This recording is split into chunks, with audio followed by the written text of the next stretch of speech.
এই যে আপনার জন্য দুধ এনেছি। আমি কি আপনাকে বলেছি দুধ আনতে? বলেনি তো কি হয়েছে? আর তাছাড়া রাতে ঘুমানোর আগে দুধ খাওয়া স্বাস্থ্যের জন্য অনেক ভালো। আপনাকে কি বলছে আমার স্বাস্থ্যের দিকে খেয়াল রাখতে? এখন তো আমাদের বিয়ে হয়ে গেছে, আর এইবারে একমাত্র ঘর জামাই হচ্ছে আমি। সবার প্রতি একটা দায়িত্ব আছে না? স্বামী স্বামী হয়েছেন তো বউকে আপনি আপনি করে ডাকছেন কেন? বউকে কেউ আপনি আপনি করে ডাকে? আপনি যদি অনুমতি দিতেন তাহলে এখন থেকে তুমি করে বলবো। ঠিক আছে, অনুমতি দিলাম। এখন থেকে তুমি করে বলবেন, আর আমিও তুমি করে বলবো। Thank you. ঠিক আছে, যাও লাইট অফ করে ঘুমাতে এসো। আমি কি এখানে ঘুমাবো? আচ্ছা আচ্ছা ঠিক আছে, আমি তাহলে ড্রয়িং রুমে যেয়ে ঘুমাচ্ছি। দুধটা এখানে রাখতেছি, খেয়ে নিও। এই, কোথায় যাচ্ছ? ঘুমাতে যাচ্ছি।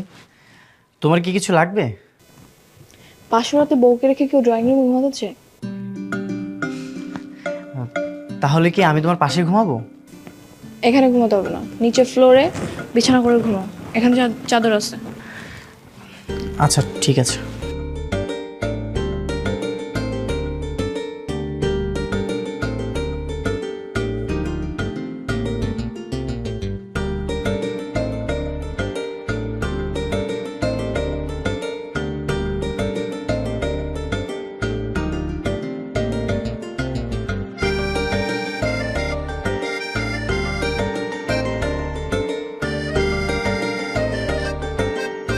আচ্ছা, তোমার গ্রামের বাড়ি কোথায়?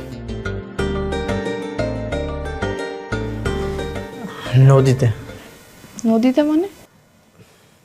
মানে আমার বসত বাড়ি যা ছিল সব কিছুই নদীতে ভেঙে বিলীন হয়ে গেছে। তো ঘর জামাই থাকার সিদ্ধান্ত নিলে কেন?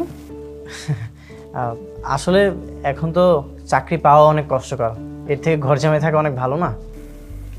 ভালো কি করে বুঝলে? এর আগেও কি এক্সপিরিয়েন্স আছে? ছি ছি ছি, কি বলতেছো? তুমি আমার প্রথম বিয়ে, তুমি আমার প্রথম বউ।